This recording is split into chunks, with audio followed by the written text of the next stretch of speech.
Craving something cold and uniquely Filipino? You picked the right recipe.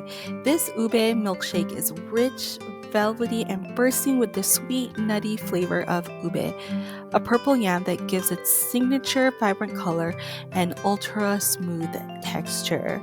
Now, this recipe is just made with I think 5 ingredients: vanilla ice cream, evaporated milk, ube halaya, cookie crumble, and optional mint leaves. And it's pretty versatile. If you want to make this plant-based, you can definitely use evaporated milk, not evaporated milk. They actually have dairy-free evaporated milk, and you would have to make your ube halaya. Instead of using the jam, they have a powder that you can use in replacement of this. So it will be a little bit different in texture, not as thick, I believe, but still it will be very delicious. So go ahead and give it a try and let me know how you like it.